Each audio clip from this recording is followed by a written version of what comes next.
What's going on YouTube? JT is Reborn here, and welcome back to another edition of my DC comic book reviews. And in this video, we're going to be talking about Batgirl, issue number 21. This one is written by Tate Brombaugh with artwork by Steven Segovia, and this is a pretty solid issue. Like I said, I like this one quite a bit. So this is part 2 of 3 of this current storyline where they're in Gotham. You know, you got some of the other stuff going on in the backdrop with the whole Vandal Savage and his task force to take down the different vigilantes. But Cass is off kind of solving her own stuff. She's kind of got her own group there with Tenji and that, and then Bronze Tiger kind of comes into the mix, and you know, the other girl she was with as well. So I kind of like that. She's kind of off doing her own thing, but still kind of has her own little family connections there. But basically, they're trying to solve the murder of this girl named Victoria.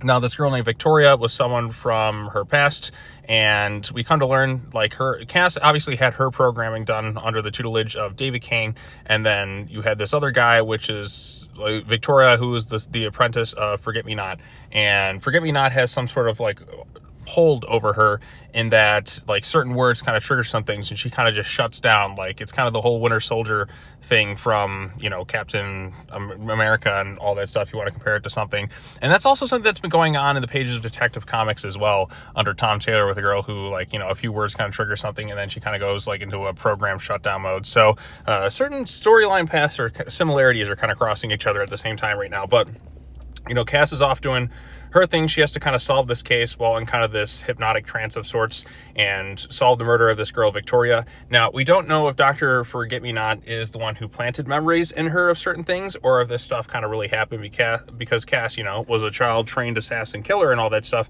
who was there to kind of read, like, the human body and predict what kind of happened with its, you know, different movements and such too. So I thought that was pretty interesting.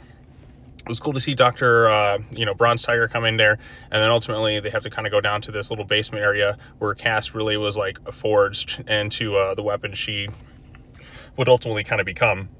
Before, obviously, you know, she went through her little arcs and all that, and joined up with the Bat Fam and such. So, but yeah, as we kind of go through, like, her past memories, or these could be implanted ones, Cass comes to the realization that she was the murderer of this girl named Victoria. So, you know, as the story kind of progressed, I kind of predicted it was going in that direction, but it's still kind of like a tragic one if that was really the case, being programmed to, like, you know, kill somebody who you may have even kind of formed a little bit of a friendship type connection during your training days, or like years, being, you know, responsible for killing somebody you don't really, like, remember doing. Like, that's kind of a horrifying thing to have to kind of come to that sort of realization as well, as you know, as the storyline kind of progresses, or as, you know, anyone kind of come to that realization, you were kind of used as a weapon. You don't even remember doing all these, like, heinous tasks because your mind was under the control of somebody else in a way. So, but yeah, I thought that was, you know, I kind of expected to go in that direction. Now, if that is true, then, you know, that's a sad tragedy. I mean, this girl still died, but perhaps it could be the Doctor kind of forging false memories to kind of get her on her side.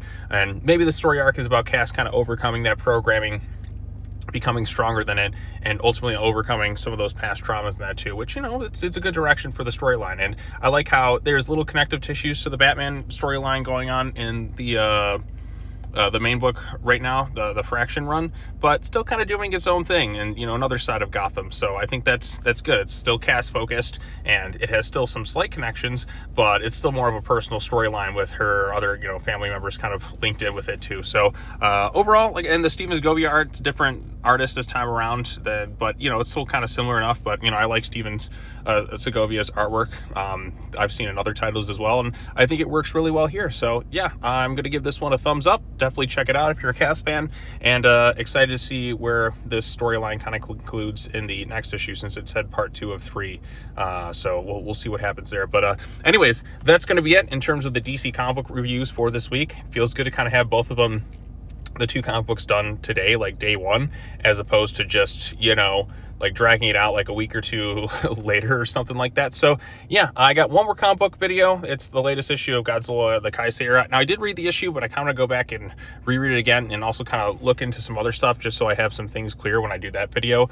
But look forward to that thing. Maybe it'll be out today, maybe it'll be out tomorrow. I think it might be out tomorrow, because I want to kind of go back and look at some other things, just to kind of go back and clarify that. So look forward to that. But I hope you all enjoyed this video. Hope you all have a great day, and as always, take care now. Bye bye then, and I will see you all in the next video. Peace out.